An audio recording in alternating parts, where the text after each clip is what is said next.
অবৈধ সম্পদ অর্জনের অভিযোগে গ্রেফতার মতিউর রহমানকে আদালতে তোলা হয়েছে। ছাগলকাণ্ডে আলোচিত এনবিআর কর্মকর্তা মতিউর রহমান, তার স্ত্রী লায়লা কানিজ ও ছেলে তৌফিকুর রহমান অর্ণবের বিদেশ যাত্রায় নিষেধাজ্ঞা দিয়েছেন আদালত। ডক্টর মতিউর রহমানের বিরুদ্ধে রেড অ্যালার্ট জারি করা হয়েছে। একটা ছাগলের মূল্য মাত্র যেটা হয়তো 120 কেজি হবে, যাকে 15 লক্ষ টাকা দিয়ে ছাগল কিনছে, এটা কারা করতে পারে? যাদের অবৈধ আয় আছে তারাই করতে পারে। এই সরকারের বড় একটা সমস্যা, টাকা পাচার ঠেকানো যাচ্ছে না। এনবিআর মতিউর রহমানকে ধরলে একটা ছাগল ছাড়াই রূপে জানতে পারতেন না। ছাগলের কাণ্ড হওয়ার কারণে রাজস্ব কর্মকর্তা মতিউর ও তার স্ত্রী সন্তানের নামে রিসোর্ট সহ বিপুল সম্পদের খোঁজ মিলেছে। শুধু বিপুল পরিমাণ সম্পদই নয়, সেখানে রয়েছে নগদ টাকা পয়সা থেকে শুরু করে ব্যাংক ব্যালেন্স, এমনকি গাড়ি বাড়ি থেকে শুরু করে এমন কোনো কিছুতে নাই যেখানে দুর্নীতির টাকা দিয়ে সে এভাবে আত্মসাৎ করেনি। প্রিয় দর্শক, বলছিলাম সেই রাজস্ব কর্মকর্তা মতিউর রহমানের বিষয়ে, যে মতিউর রহমান এত টাকা যার আছে তারাই তো শুধু এই 15 লাখ টাকা খরচ করে একটি ছাগল ক্রয় করতে পারে। প্রিয় দর্শক, যে ছাগল নিয়ে ইতিমধ্যে বিভিন্ন ধরনের সমালোচনা চলছে, আপনারাও সে বিষয়ে দেখেছেন।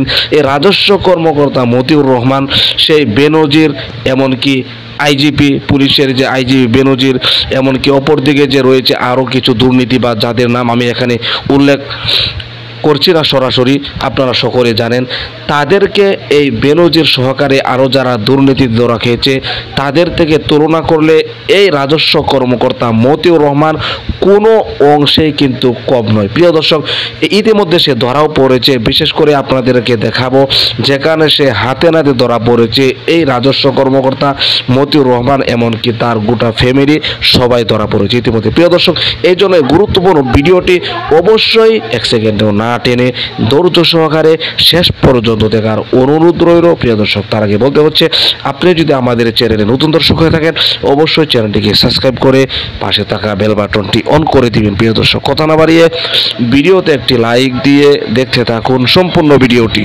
ঢাকা, গাজীপুর, নরসিংদী সহ অন্তত 6 জেলায় শত শত কোটি টাকার স্থাবর সম্পত্তির খোঁজ মিলেছে ছাগলকাণ্ডের সমালোচিত এনবিআর কর্মকর্তা মতিউর রহমান ও তার পরিবারের। কোথাও বাংলো বাড়ি, কোথাও রিসোর্ট, আবার কোথাও শিল্প কারখানা গড়ে তুলেছেন এনবিআরের এই কর্মকর্তা। সম্পত্তির মালিকানা পেয়েছেন 2 বউ, সন্তান ও ভাইয়েরাও। আধাপাকা সড়কের ওপর উঁচু প্রাচীরে ঘেরা সুরম্য এক প্রাসাদ। বিশাল রাজফটক পেরোলে নজর কাড়বে কারুকার্য শোভিত একটি ডুপ্লেক্স। ভবনের সামনে দেশি বিদেশি গাছে সাজানো বাগান, পেছনে পুকুর, আরেক পাশে আছে ছোট 2টি একতলা ভবন।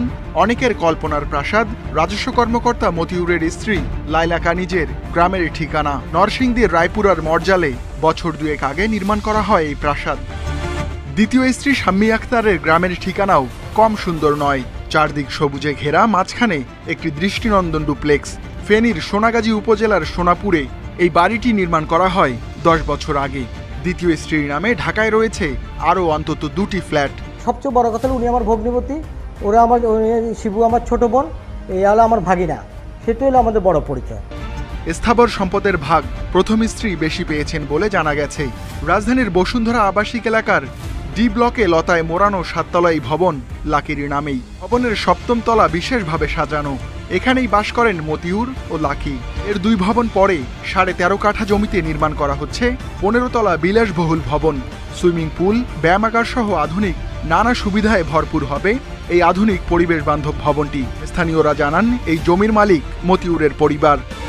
4 জেলা জুড়ে মতিউর পরিবারের বাণিজ্যিক ও শিল্প স্থাপনার প্রমাণ মিলেছে।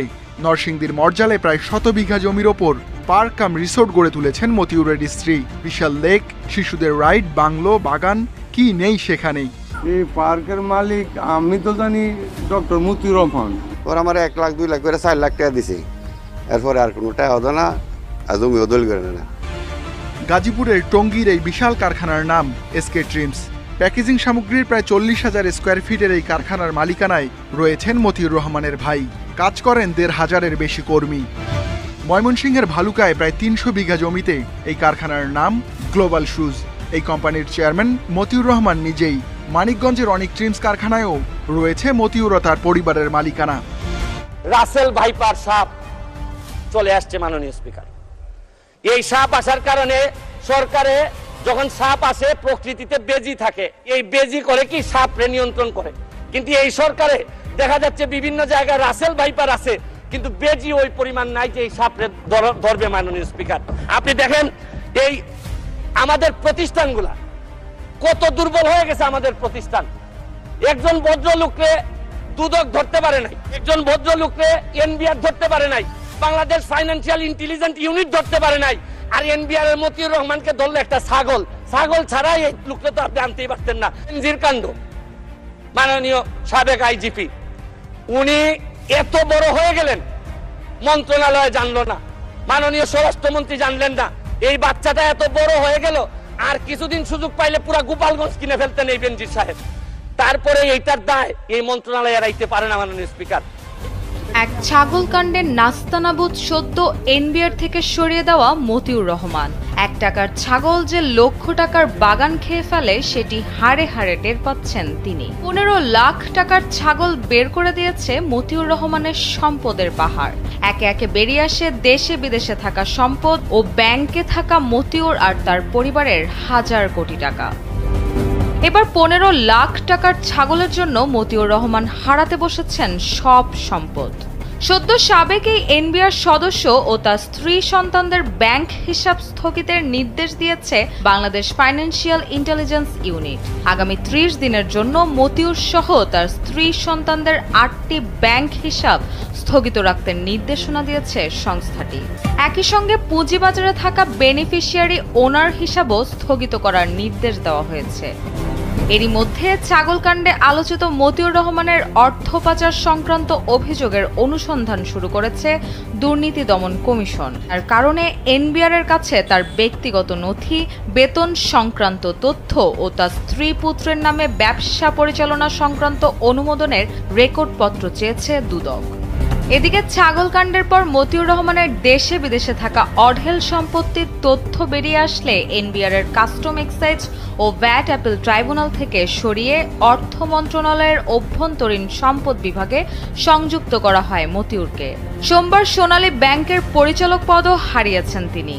বিএফআইইউর এক ঊর্ধ্বতন কর্মকর্তা কালবেলাকে জানান, সোমবার বিএফআইইউ থেকে ব্যাংক ও বিউ হিসাব স্থগিত সংক্রান্ত একটি চিঠি পুঁজিবাজার মধ্যস্থকারী প্রতিষ্ঠান, মোবাইল ফাইন্যান্সিয়াল সার্ভিস ও ব্যাংকগুলোতে পাঠানো হয়েছে। যাদের ব্যাংক ও বিউ হিসাব স্থগিতের নির্দেশ দেওয়া হয়েছে তাদের মধ্যে রয়েছেন মতিউর রহমান, তার 2 স্ত্রী ও সন্তানদের নাম।